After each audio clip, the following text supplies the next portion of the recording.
అందరికీ షలాం. ప్రార్థన. పరిశుద్ధుడా, పరిపూర్ణుడా, ఆశ్చర్యకరుడా, అద్వితీయుడా, ఆలోచనకర్త, నీ ఘనమైన నామమునకు స్తుతులు స్తోత్రాలు చెల్లించుకుంటున్నాం తండ్రి. నేను నీకు ముందుగా పోవచ్చు, మెట్టగా ఉన్న స్థలమును సరళము చేసేదని వాగ్దానం చేసినటువంటి అదోనాయి మీకు స్తోత్రం. ఎత్తడి తలుపులను పగలగొట్టేదను, ఇనుప గడియలను విరగొట్టేదనని వాగ్దానం చేసిన అదోనాయి మీకు స్తోత్రం.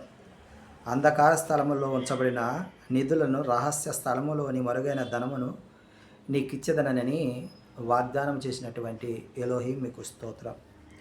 ముదిమి వచ్చు వరకు నిన్ను ఎత్తుకొని వాడను నేను, తల వెంట్రుకలు నెరయు వరకు నిన్ను ఎత్తుకొని వాడును నేను అని వాగ్దానం చేసిన అదోనాయి మీకు స్తోత్రం.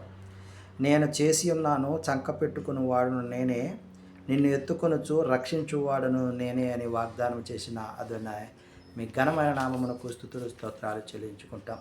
ఈ ఉదయకాల సమయంలో నీ వాక్యమును ధ్యానించగలిగే శక్తిని, బలమును, సమయమును మాకు అనుగ్రహించి మమ్మల్ని సజీవుల లెక్కలో ఉంచిన విధానం బట్టి వేలాది స్తుతులు స్తోత్రాలు చెల్లించుకుంటూ ఈ మమ్మల్ని మా రక్షకుడు, విమోచకుడు విశ్వమెస్సయ నామమును అడిగి పొందుకుంటున్నాం తండ్రి. ఆమేన్.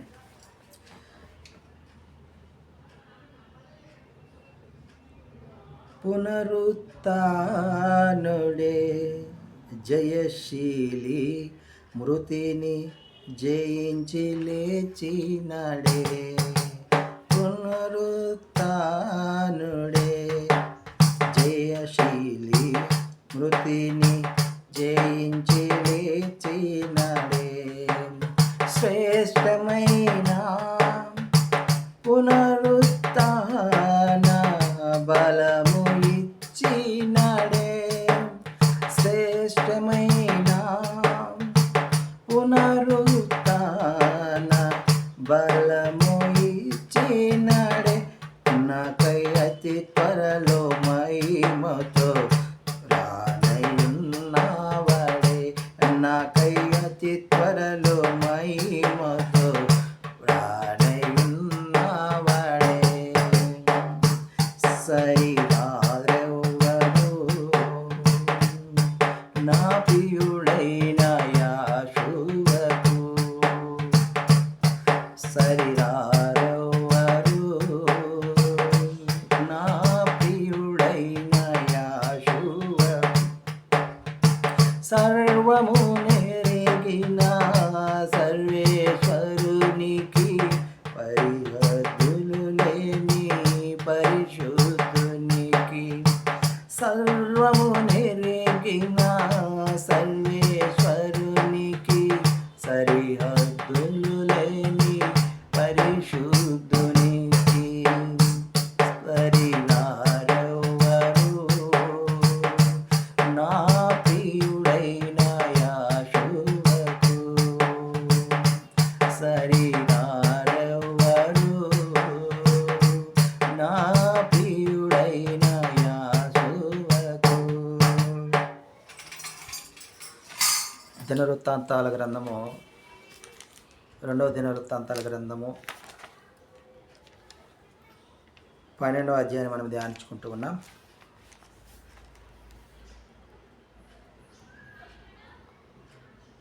విసర్జించిన ఆ రెహబాము, ధర్మశాస్త్రం విసర్జించిన రెహబామును మరి ఆయన తగ్గించుకొని, యావే నీవే, యెహోవా నీవే నిజమైన రక్షకుడవు, దేవుడవు అని తనను తాను తగ్గించుకొని మొరలేయటం వలన పూర్తిగా బొత్తిగా నాశనం చేయకుండా ఇజ్రాయేలుని అతని యొక్క తండ్రి యొక్క ఉగ్రత నుంచి, యెరూషలేము మీద కుమ్మరింపక రక్షణ దయచేసిన అనే మరి మాటను మనము ఇక్కడ జ్ఞాపకం చేసుకుంటున్నాం. అయితే యావేను సేవించుటయు, భూరాజులకు దాసులై ఉండుటయు, రెండిటికి వారికి భేదము, వ్యత్యాసము తెలియాలి అని చెప్పి, ఎవరైతే ఐగుప్తు రాజు షీషాకు రాజు దండెత్తడానికి వచ్చారో అతనికి వీరిని దాసులుగా అప్పగించాలని యావే యొక్క ఉద్దేశమై ఉన్నది, ప్రణాళిక ఉన్నది. అలా యెరూషలేము మీదకి వచ్చి ఈ ఐగుప్తు రాజు షూషాను రాజు యెరూషలేమును కొల్లగొట్టి వారిని బానిసత్వములుగా దాసులుగా మరి చేసుకున్నటువంటి సందర్భాన్ని ఇక్కడ చూసుకుంటున్నాం. సొలొమోను ఏర్పాటు చేయించినటువంటి బంగారు డాళ్ళు ఏవైతే ఉన్నాయి, 200 డాళ్ళు ఉన్నాయి కదా, అవన్నీ కూడా ఈ యొక్క షీషాను రాజు తీసుకెళ్ళిపోయినట్టుగా చూస్తూ ఉన్నాం. ఈ రెహబాము తిరిగి ఇత్తడి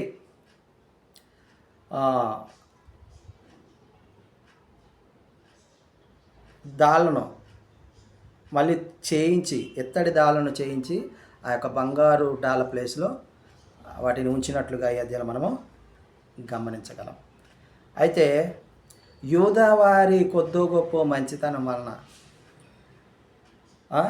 ఆ యొక్క యావే యొక్క కోపాన్ని తగ్గించుకొని ఆ కోపాన్ని వేసుకున్నట్లుగా మనం ఈ అధ్యాయం చూస్తున్నాం. ఎందుకనంటే తనను తాను తగ్గించుకొని తిరిగి ఆయన వైపు మరలి ఆయన మార్గములను అనుసరిస్తే ఆయన యొక్క కోపాన్ని మరచి తిరిగి నీ యొక్క అవకాశాన్ని అనుగ్రహిస్తాడని ఈ లేఖన భాగం ద్వారా మనము తెలుసుకుంటూ ఉన్నాం.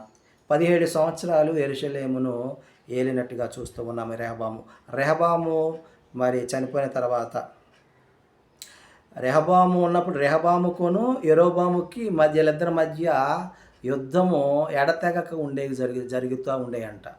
మరి ఆ విధంగా ఈ అధ్యాయంలో రెహబాము చనిపోవటం, రెహబాము కుమారుడైన అబియా రాజు అవ్వటం కూడా ఈ అధ్యాయం మనము గమనించగలం. ఆమేన్.